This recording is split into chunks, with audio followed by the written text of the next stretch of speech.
Alright, hello everyone and welcome to our exercise 6.1 video, where we're going to be looking at an exercise on Doppler effect. Okay, this is an exercise taken from the Ciavula textbook, alright, the matric textbook. Alright, and this is one of the first exercises of this chapter. Alright, so question 1 reads, suppose a train is approaching you as you stand on the platform at a station. As the train approaches the station, it slows down. All the while, the engineer is sounding the hooter at a constant frequency of 400 Hz. Describe the pitch of the hooter and the changes in pitch of the hooter that you hear as the train approaches you. Assume the speed of sound in air is 340 meters per second. Alright, so the train is moving towards you, so surely the sound is getting louder.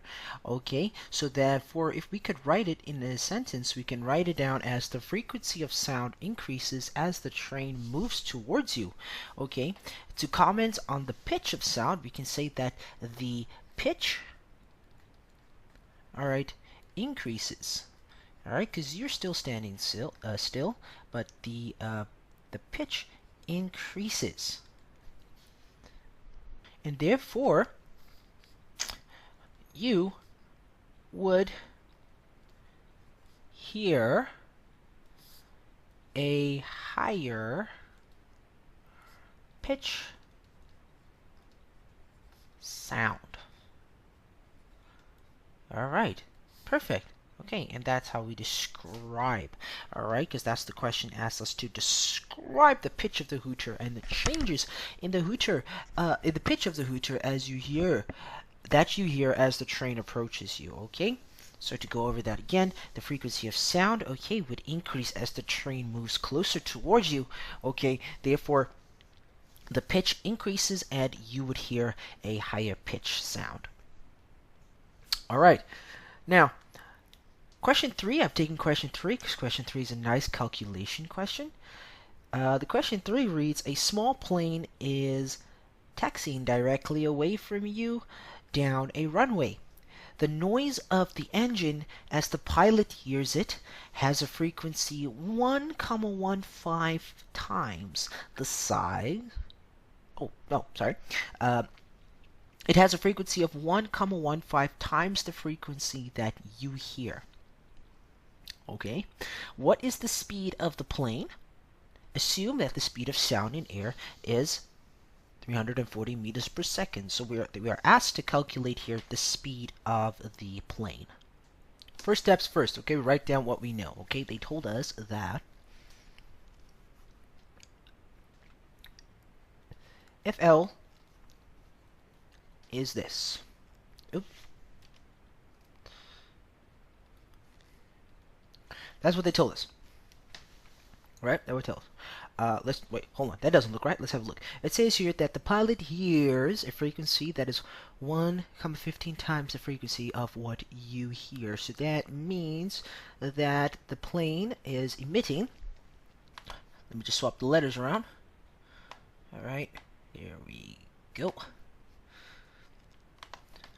That means he hears a frequency of this. Alright, so the source is 1 equals to 1,15 times that of what he hears. Okay, it's that much greater than what he hears. Okay, and we know that the speed of sound is, oops, let me fix that. Know that the speed of sound is equal to 340 meters per second. Woohoo! Right, so we know our Doppler effect formula. FL is equal to V plus minus VL over V plus minus Vs times the frequency of the source. I roll a straight line for neatness. Alright. Okay, simplified Doppler effect formula. Alright, so we know it's moving towards the source, so it's like that. Alright. There we go. There's our simplified Doppler effect formula. Okay, I'm just going to roll a line here. There we go. Okay, so I can still work in this little space over here. Okay, excellent. So, let's see. I know this. So I know that when I sub in, alright, I'm going to write a little closer here, FL is equal to 340 plus 0, because the listener is stationary, there's no velocity, all over, oops, let's clear that, my computer's doing something funny, 340 plus Vs. We don't know the speed of the plane. We don't know the speed of the plane. That is the unknown. Times, alright, 1, 1, 5 FL. You see what I did there? I subbed that in to Fs. Alright. Beautiful. Now, alright, what I've got to do here, I seem to have run out of a bit of space. Alright, let's see if I can fix that. Oh, yes, I can, in fact. Here we go. It's a little bit better. Okay, so, let's see here. What can we do first? What can we do first? Well, firstly, what I do is I take this over onto this side, alright? Or I'd actually just solve this top section over here. So I'd have FL is equal to 340, alright, times 1,15 FL, alright, all in brackets, all over 340 plus Vs. Get rid of this side, so I'll multiply this side by 340 plus Vs. Alright, those will cancel, and I'll do the same to this side. Then what I'd end up with over here, therefore, I'd have 340 plus Vs equaling, alright, 340 times 1,15 FL, alright, all over FL, alright, because I would have divided by FL on this side as well, alright.